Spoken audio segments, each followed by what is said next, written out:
Wabarakatuh.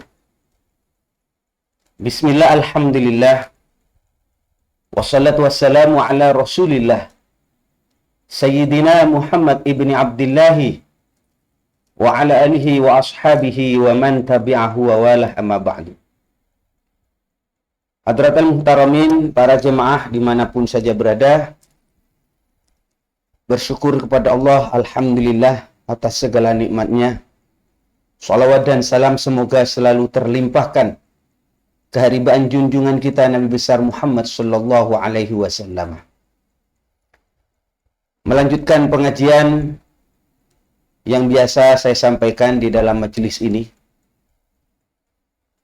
Pada hari ini, hari Jumat tanggal 22 bulan Juli tahun 2022, Al-Faqir ingin membacakan kitab Nasaihul Ibad. Qala al-muallifu rahimahullahu ta'ala wa nafa'ana bihi wa bi'ulumihi fid dharaini amin. Bismillahirrahmanirrahim. Qala Sayyidi Abdul Qadir Al-Jilani qaddasallahu sirrah. Berkata Sultanul Aulia Syekh Abdul Qadir Al-Jilani, semoga Allah subhanahu wa ta'ala memuliakan, mensucikan kepada beliau. La budda li kulli mu'minin fi sairi ahwalihi min salasati asya'a. Seharusnya dan harus ada ini bagi semua orang mukmin di dalam semua tingkah lakunya, mulai dari bangun tidur sampai tidur kembali, harus memenuhi tiga unsur. Tiga unsur yang harus muncul di dalam setiap langkahnya. Tiga unsur itu apa saja? Yang pertama adalah amrin yamtathiluhu wa nahyin yajtanibuhu wa qadarin yarda bihi. Yang pertama, bagi seorang mukmin harus dalam hidupnya itu niat menjalankan perintah Allah. Yang kedua, menjauhi larangan Allah. Yang nomor tiga, ridho terhadap keputusan Allah. Ini para jemaah sekalian. Jadi seorang mukmin jangan sampai lepas daripada ini. Kalau tidak ada tiga hal ini, ya kosong, tidak ada nilai di dalam hidupnya. Ini para jemaah sekalian. Jadi fa'aqallu halatil mu'min, paling sedikitnya keadaan orang mukmin itu harus tidak sepi daripada tiga hal ini. Jadi harus ada. Yakni ini harus ada dalam pengertian selalu muncul dalam setiap langkah hidupnya, setiap detak jantungnya. Sekarang saya ngapain? Oh, sedang menjalankan perintah Allah. Satu waktu saya juga sedang menjauhi larangan Allah. Satu waktu kita sudah ridho dengan apa yang sudah diputuskan oleh Allah. Ikhtiar sudah, usaha sudah, ridho dengan apa yang sudah diputuskan oleh Allah. Jadi selalu itu yang ada di dalam jiwa kita. Fayam bagilahu, maka seharusnya lah seorang mukmin itu dalam setiap keinginan, langkah, ucapan, apapun yang dikerjakan itu harus menetapi tiga hal ini. Tiga hal yang saya sampaikan, yakni hatinya dipenuhi dengan niat menjalankan perintah Allah. Nomor dua, niat menjauhi larangan Allah. Yang nomor tiga adalah ridho terhadap apa yang sudah diputuskan oleh Allah. Ini para jemaah sekalian. Jadi terus begitu. Apa yang saya lakukan ini perintah Allah bukan? Oh iya. Apa yang saya lakukan itu menjauhi larangan Allah dalam rangka itu? Iya. Apa yang terjadi ini saya ridho apa tidak? Iya. Jadi kira-kira begitu. Selalu dialog antara dirinya dengan apa yang dia lakukan itu selalu komunikasi. Jangan sampai lepas. Jangan sampai lepas. Kalau lepas, nggak ada nilai di dalam kehidupan kita. Ya sia-sia berjalan begitu saja. Ini para jemaah sekalian. Jadi menjalankan perintah Allah, menjauhi larangan Allah, kemudian kita ridho terhadap apa yang diputuskan oleh Allah. Selanjutnya para jemaah sekalian, dalam kesempatan ini saya akan membacakan apa yang disampaikan oleh Sayyidina Abi Bakrin As-Siddiq radhiyallahu anhu. Beliau pernah menyampaikan demikian. Wal maqalatu tsaniyah. Maqalah yang nomor 2 dari nasihat yang berisi 3 nasihat. Jadi bab yang selanjutnya ini adalah bab yang menjelaskan tentang 3 nasihat. Itu biasa pola daripada kitab Nasha'ihul Ibad. Jadi yang pertama adalah mengenai 1 nasihat. Jadi baik hadis maupun Quran maupun perkataan ulama selalu berisi 1. Kemudian yang kedua berisi 2. Jadi 2 nasihat. Baik Quran maupun hadis maupun perkataan ulama. Ini Sayyidina Abi Bakrin As-Siddiq radhiyallahu anhu pernah menyampaikan, salasun, ada 3 hal. La tudriku bi salasin, tidak akan didapatkan kecuali tidak akan bisa didapatkan dengan 3 hal. Jadi 3 hal ini tidak akan didapatkan dengan 3 hal. Yang pertama para jemaah sekalian, al-ghina bil muna. Kekayaan tidak bisa didapatkan dengan hanya berangan-angan. Bidomil mim. Jadi tidak bisa kita ingin kaya hanya angan-angan saja. Tentu harus ada ikhtiar lahir dan batin. Dan kemudian kita meyakini bahwasanya apa yang kita dapatkan itu adalah pemberian dari Allah.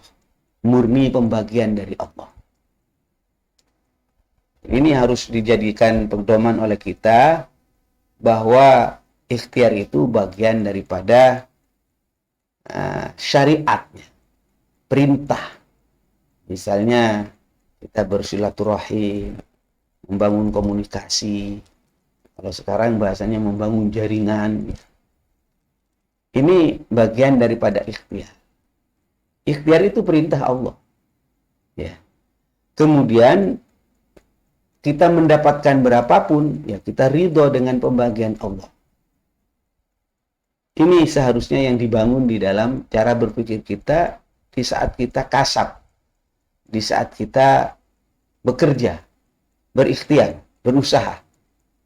Nah, ini para jemaah sekalian. Dan kekayaan itu tidak akan didapat dengan hanya berpangku tangan. Begini langsung kaya, enggak. Tentu kita meyakini bahwasanya kekayaan itu murni pemberian Allah. Tapi pemberian Allah itu ada sebabnya biasanya. Dibangun oleh sunnatullah yang bernama kasab. Kasab itu ya menjalankan fungsi hidup kita. Yang jadi dokter, bagaimana sekiranya jadi dokter profesional terbaik. Nanti rezeki Allah yang ngatur. Yang jadi petugas keamanan, TNI maupun Polri misalnya. Ya, jalankan fungsinya bagaimana sekiranya masyarakat aman. Masyarakat tenang, nyaman, adem, tentrem. Rezeki siapa yang ngatur? Allah. Para petani jalankan fungsinya bagaimana sekiranya memproduksi hasil bumi, hasil pertanian dengan baik. Rezeki Allah yang ngatur. Semua profesi, kiai, guru, ustadz, jalankan fungsinya. Bagaimana sekiranya nasrul ilmi, menyampaikan ilmu, informasi kepada masyarakat. Rezeki siapa yang ngatur? Allah yang ngatur. Asal kita menjalankan fungsi sebaik-baiknya, maka insya Allah para jemaah sekalian, kita ini hidup akan menjadi tenang.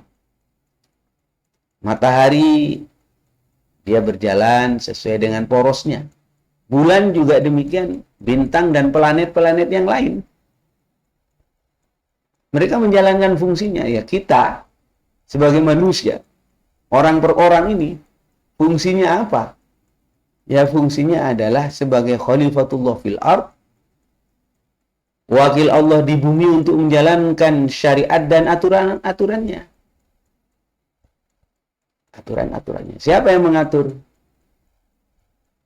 Sebenarnya hakikatnya Allah. Cuma saya dalam konteks ini saya sampaikan bahwa kita ini diberi wewenang untuk mengatur bagaimana kemaslahatan itu sampai kepada masyarakat. Ya manusia ini jalankan fungsi masing-masing, profesi masing-masing. Kullun ya'malu ala syakilati. Ini para jemaah sekalian. Ini kalau kita sudah menjalankan fungsi, insya Allah hidup kita ini akan tentram. Kalau kita zalim, ya, artinya zalim sesuatu yang bukan pada tempatnya kok kita lakukan, ya beling saat kan hidupnya nanti. Ini para jemaah sekalian. Jadi yang pertama, kaya itu tidak akan didapat dengan hanya sekedar berangan-angan. Harus ada ikhtiar, harus ada usaha, kemudian kita punya keyakinan bahwasanya rezeki itu adalah Allah yang mengatur. Yang nomor dua para jemaah sekalian, disampaikan di dalam kesempatan ini, wasyababu bil khidabih. Kaya itu tidak akan didapatkan dengan hanya menyemir rambut kita atau jenggot kita. Pingin wasyabab itu adalah rasa muda, masa muda ya. Wasyabab muda itu tidak didapatkan dengan nyemir rambut atau nyemir jenggot. Sekiranya kelihatan muda, enggak. Fala yahsulus syabab, maka tidak akan didapatkan muda tersebut bi khidabis sya'ri bil hina, dengan semir akhirnya kita warnai dengan warna seperti anak muda, ya enggak bakalan. Ya para sekalian. Kemudian tidak akan didapatkan wasihhata bil adwiyati. Sehat itu tidak akan didapatkan dengan obat-obatan. Loh kok bisa Pak Kiai? Iya. Karena pada hakikatnya kalau kita berbicara fala tahsulus sihah. Sehat itu tidak akan dihasilkan binafsil adwiyah, dengan hanya sekedar obat. Obat itu kan cuma wasilah. Terus siapa yang menyembuhkan? Bisifaillahi ta'ala. Dengan cara Allah yang menyembuhkan. Jadi kalau kita punya keyakinan semacam itu, wa idza maridtu fahuwa yashfi. Apabila saya sakit, maka Allah yang akan menyembuhkan. Nah, terus obat baik dari dokter maupun dari tabib atau dari herbal dan lain sebagainya, itu hanya wasilah saja. Bahwa kita bisa sembuh, yang menyembuhkan adalah Allah. Penyembuhan Allah. Nah, ini tiga hal ini para jemaah sekalian, jadi renungan bagi kita bersama bahwa kita harus menguatkan tauhid. Tauhid, mengesahkan Allah. Ini ilmu semacam ini penting ditanamkan ke dalam hati kita, di dalam kita menjalani kehidupan. Tujuannya apa? Tujuannya yang pertama, kalaulah kita sukses, berhasil setelah kita usaha, maka para jemaah sekalian, kesuksesan itu tidak dinisbatkan kepada dirinya, tapi tetap kepada Allah. Alhamdulillah. Karena apa? Karena kita punya keyakinan bahwasanya rezeki yang ngatur Allah. Itu. Rezeki yang ngatur Allah. Jadi bukan perasaan bahwasanya ini semua hasil usaha dan kasab saya murni dan tanpa campur siapapun, termasuk campur tangan Allah, nggak ada itu. Nah, ini bahaya. Bahaya. Walaupun Anda kerja keras banting tulang dan kenyataannya kemudian memang betul-betul kaya, maka beda rasanya nanti. Anda tidak akan mengatakan Alhamdulillah. Anda tidak akan mengatakan terima kasih ya Allah. Ini adalah pemberian Allah. Enggak. Ini adalah hasil jerih payah saya. Kan parah itu begitu. Dan sebaliknya, kalau orang menisbatkan kepada Allah, saya usaha karena diperintah sama Allah. Kemudian setelah usaha ikhtiar, tahu-tahu gagal. Maka ketika gagal, dia kembali kepada Allah. Inna lillahi wa inna ilaihi raji'un. Banyak. Hitung-hitungan sudah pas, rencana sudah matang, eksekusi. Ini. Setelah dieksekusi ternyata ada sesuatu di luar dugaan. Mungkin ada kebakaran, bencana alam, dan lain sebagainya. Akhirnya berantakan rencananya. Lah kalau sudah macam begitu, kalau orang punya tauhid, maka dia akan mengatakan inna lillahi wa inna ilaihi raji'un. Saya ini miliknya Allah dan saya akan dikembalikan kepada Allah. Semua miliknya Allah. Tenang jadi hatinya. Jadi kalau dia sukses, alhamdulillah. Kalau dia gagal, innalillah. Dua-duanya ini yang dimaksud oleh Sayyidina Rasulullah. Hebatnya orang mukmin begini. Kalau dia mendapatkan kenikmatan alhamdulillah, hebat. Kenapa? Dapat pahala. Kalau dia orang mukmin kemudian usaha ikhtiar kemudian gagal, mendapatkan musibah, dia sabar. Hebat dia. Kenapa? Orang sabar dapat pahala. Jadi ajaba li amril mukmin. Sungguh luar biasa. Heran itu orang mukmin itu. Luar biasa orang. Semua hidupnya diliputi dalam kebaikan. Mengapa? Karena didasari oleh tauhid. Mengesahkan Allah. Jadi kullun minallah. La haula wa la quwwata illa billah. Semua dari Allah. Tiada daya, tiada kekuatan kecuali atas izin Allah. Nah, kalau ini yang diucapkan terus, maka outputnya itu. Yang keluar, sikap-sikap yang muncul adalah sikap ketawaduan. Kembali kepada Allah. Inilah para jemaah sekalian sumber daripada ketenangan hati. Sehingga kita ini selalu berzikir kepada Allah. Kalau sudah berzikir ingat kepada Allah, alhamdulillah, inna lillah, subhanallah, astaghfirullah.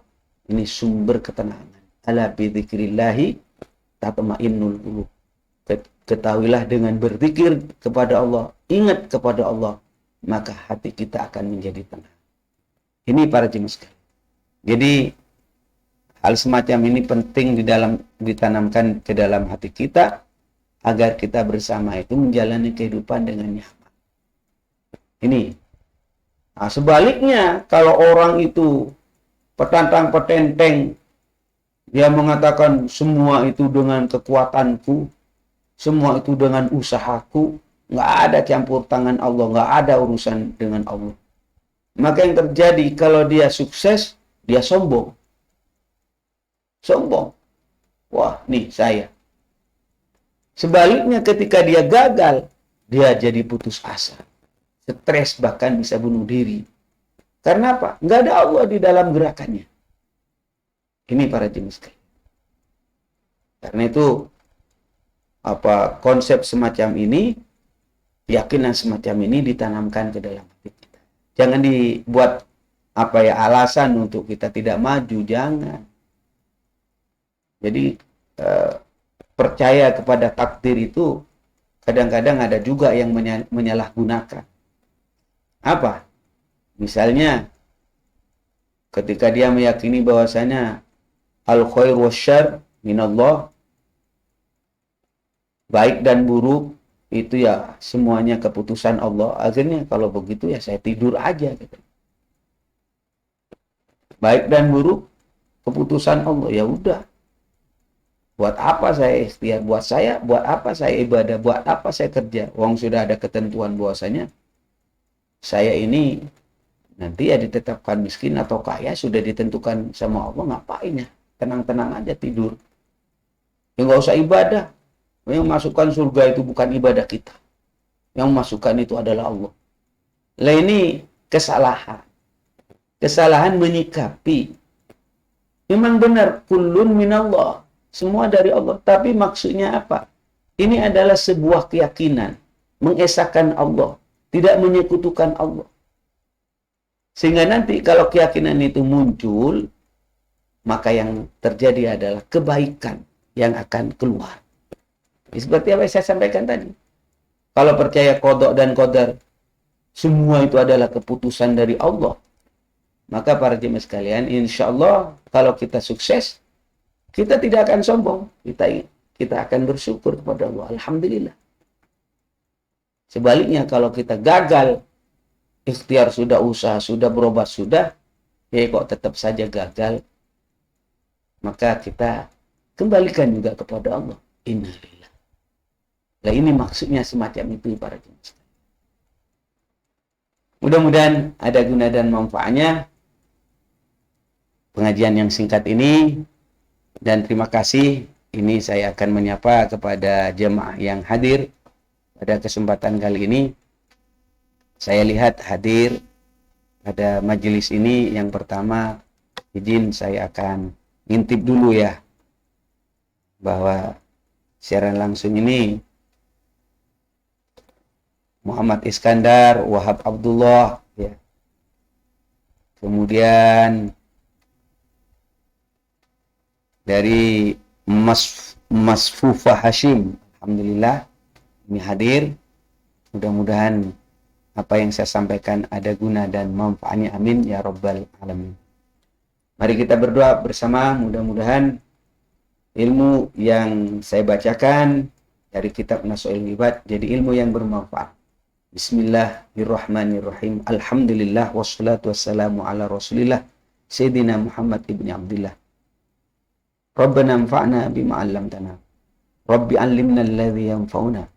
Rabbi faqihna wa faqih lana wa qarabatin lana fi dinina.